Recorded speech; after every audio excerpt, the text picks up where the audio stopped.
Ah, Elsa, sa makalawa nga pala, bibigyan ako ng Pop Culture Legendary Award. Wow, congrats. Alam mo, nakakatuwa nga dahil kasabay kong bibigyan ng award si yung national artist, si Francisco Coching. Galing naman.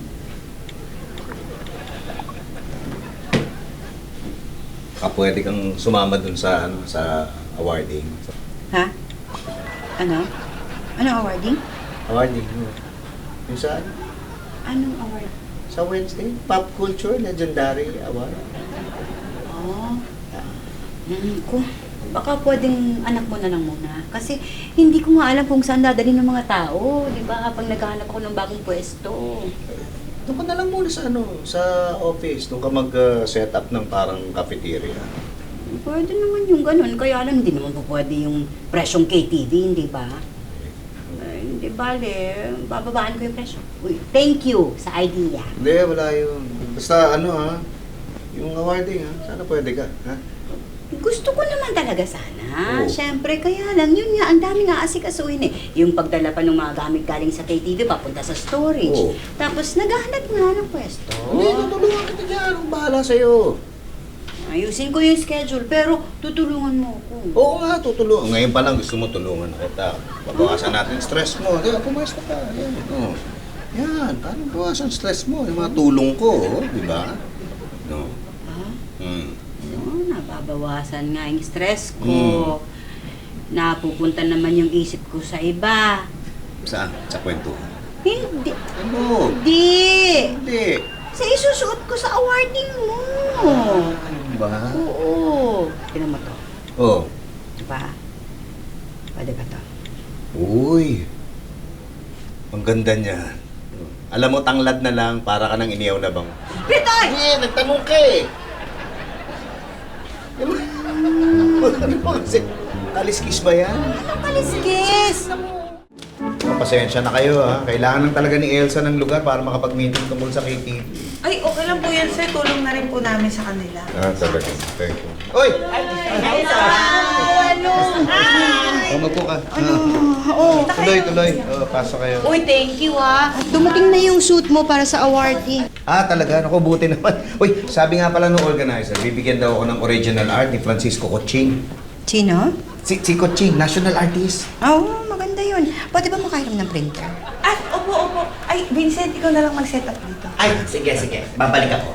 Sige. Yun nga palang damit para sa awarding, nakabili ka na? Hindi pa nga eh. Pakitawagan naman sina Ox at Mar. Ay, sige po. Oo, sabihin mo naman kasama sa meeting. Kailan ka bibili? Hindi ko nga alam, wala pang oras nga eh. Nag-message na ba si Patrick kung darating na siya? Opo, nasa City Hall pa daw po siya, pero paalis na rin daw po siya in 15 minutes. Excuse po. Sige. Ma'am Els. Ma'am Els, magandang balita ko ba yan? Naku ma'am, sana maayos ako maganda yan ma'am. Oo naman. Gusto ko lang ipakita sa inyo yung plano ko dun sa pop-up KTV. Ayun! Pati! Ito. Excuse me po, sir. Diba? Nakikita niyo yung pangalan na gano'n. Ayun! Tapos, ito pa isa. Ayun! Ang ganda yan! Maganda yan, ma'am! Thank you. Bakit? Kasi kung hindi mo sinabi yung tungkol dun sa pop-up restaurant, hindi mabibigyan ng solusyon yung problema sa KTV. Wala yun. Ito naman. Ano ba nangyayari doon? Ayun, yun na nga, uupa muna kami ng pwesto sa isang building, Oo. yung may maraming opisina. Oo, dapat. Para marami kagad kayo mga customer. Yun. Tapos, yung mga pagkain, dito muna lulutuin para iinitin na lang doon. Maglalagay din ako nung karaoke booth. Yung parang mga sinabi nila, Clarissa. May nahanap na kayong gano'n? May mga kausap na, pero syempre hindi pa nagkakaayos sa presyo. Tapos mag-a-apply kami ng permit. Sana nga maayos ka agad. Oo nga, para hindi ka na nasa stress.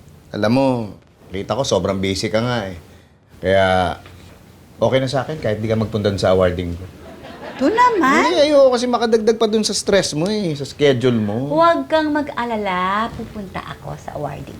Talaga? Oo. Kaya lang, wala akong isusuot eh.